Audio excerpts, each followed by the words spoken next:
Paula Coombe here today with... I'm Martha Lynn Fox. I'm the UK's digital champion. And your dream is to see everybody online in this country using My dream, it. yes. Well, I started lastminute.com, a big UK website, and the internet changed my life. And I've been lucky enough to be asked by the government to look at how to help more people be engaged with the internet. I was shocked to discover that there are nearly 10 million people in this country who've never used the web. So it's my mission to try and reduce that number dramatically. And I keep thinking, why not? Why can't we be one of the first countries in the world where nearly everyone uses the internet? That's true, but I'm a convert. How do you convert somebody who says, I'm not technically minded? Yeah, well, it's a big question. I think you do it one by one. There is no blanket bombing answer. I've just spent some time here in the UK Online Centre talking to some very sprightly young men of 75 who've just got online for the first time. One of them got online because he wanted to look at his family history. One got online because he wanted to talk to his grandchildren for free using Skype. Another one I took for the first time online searching for fishing equipment. So you can't say what the individual reason is. You just need to sit down with the person and talk them through it slowly. And obviously you know that there's so much more that you can do on the internet, like paying your bills and everything like this. But there are still people that are very wary about the safety of putting bank details on. That could be a problem for a lot, especially older people. Yeah, I agree, it is a problem, and I think the thing is just to put really careful messages out there about how it's very safe online. You go with trusted brands. If your bank is doing something online, then it's the bank you know, it's exactly and just as trustworthy as the bank you'd find in the high street. Of course there are things that go wrong online, just like there are things that go wrong in real life, but they're the exception, they're not the rule. I just think we need to keep building out positive messages about all the good things you can do.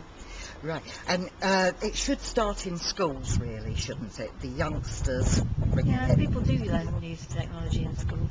This problem is much more, as you say, an older people's problem, and also there's a very high proportion of people who are unemployed who aren't online as well, who've never had the opportunity either through work or properly through school. So it's kind of a mishmash, but mainly the problem is over 65, so we have to reach that older market.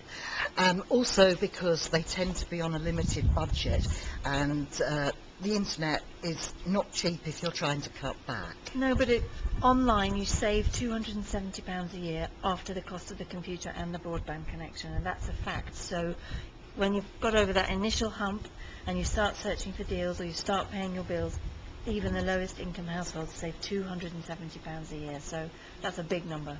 Of course, once we've reached them and told them that this is what they can do.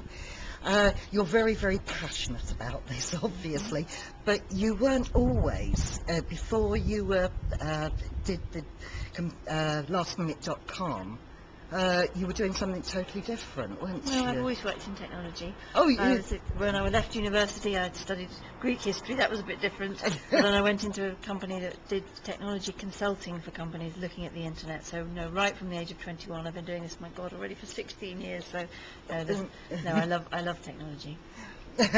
So you can't understand anybody who doesn't really. No, of course I can. Of course I can. It's I'm lucky I've been immersed in it. But of course, if you haven't, or you're older, or you've not had the luxury of all the things I've had, then it's a much more scary place.